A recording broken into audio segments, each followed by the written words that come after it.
You ever have that quilt project that you know has to be done by a certain day, but for a variety of reasons, you just can't get to it, and the project doesn't look like it's ever going to get done until the 11th hour when you kick it into high gear and you actually manage to knock it out and get it done? Well, that's this project.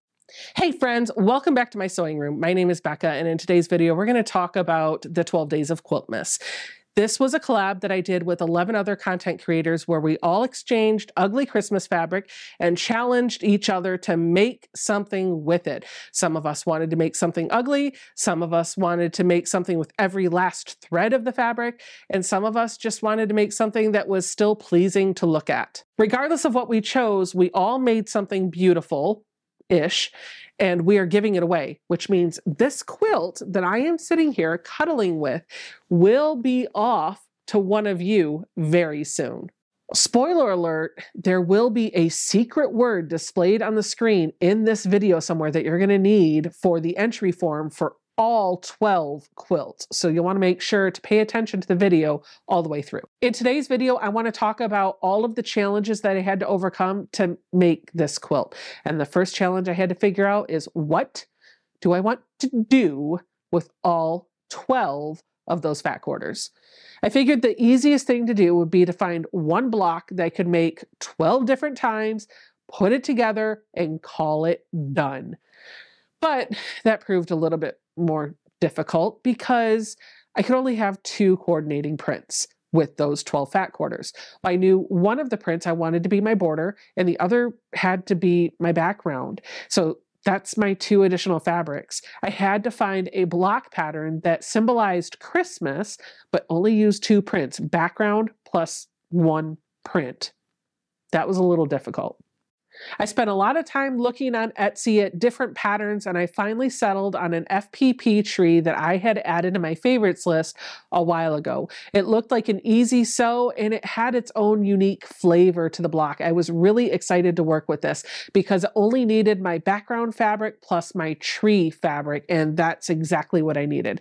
Now, the pattern does actually have a little star that you can put on top of the tree, but that would have been a 3rd fabric for me because I would have wanted a gold, and I didn't have a gold in the border, nor did I have the gold in the fat quarters that anybody sent to me, so I had to scrap the star.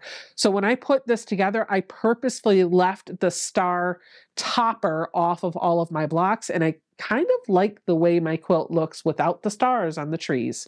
Once I had my pattern picked out, it was time to pick out my background fabric, and this was a little bit of a challenge for me. My normal go-to would have been to pick a white or some version of a cream or a tone-on-tone white for this, especially for a Christmas quilt. But a few content creators sent us fat quarters that were white with a print on them, and I wanted some good contrast in my trees, so that meant white was out the door. So rather than mulling over it too much, I just went from one end of the spectrum literally to the other end, and I chose a black fabric for the background. This could be a hit for some people. It could also be a miss, but the whole idea was to challenge us to try to work with all 12 fabrics, and I knew black would coordinate with everything and contrast well. So I went with the black. Once I had my pattern and my fabric picked out, it was time to put the quilt top together, but I had another challenge, and that was, how am I going to do this faster than a normal FPP project will take you? If you don't know anything about FPP, let me just tell you, it takes a long time to do. It's quite a bit slower than traditional piecing, but I knew that the blocks I was going to make could only really be achieved at least well using FPP. So I decided now is a perfect opportunity to try freezer paper FPP. This is something I've heard about forever and I've wanted to try forever, and I never did. But this is the project where I pulled out a piece of freezer paper, printed off my template, and used it. And let me tell you, this works like a dream. And I'm going to do a tutorial on this very soon. So make sure you're subscribed to the channel. You ring that little bell off to the right of it so you get notifications for when that video pops. Once all of my blocks were sewn together in their desired layout, I realized I had a flaw in my layout. For some reason, I was thinking I was just going to make a wall hanging, but midstream I shifted and I decided I wanted to make a quilt that you could snuggle with. When I looked at how big this project really was, it was wide enough to be the length of a quilt. But if I rotated it 90 degrees, then you're going to end up with trees that were laying down in the woods when I wanted them to stand tall in the forest. So I pulled out Jack the Ripper, ripped out all the seams, and rotated all the blocks 90 degrees. And yeah, I did that 2 days before this video premiered.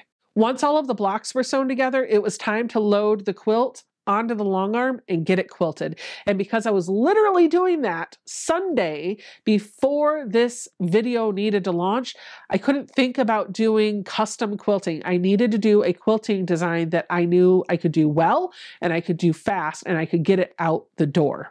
So for that reason, I chose a loop-de-loop design. I did it in the background and the borders, but not on the trees of the entire quilt.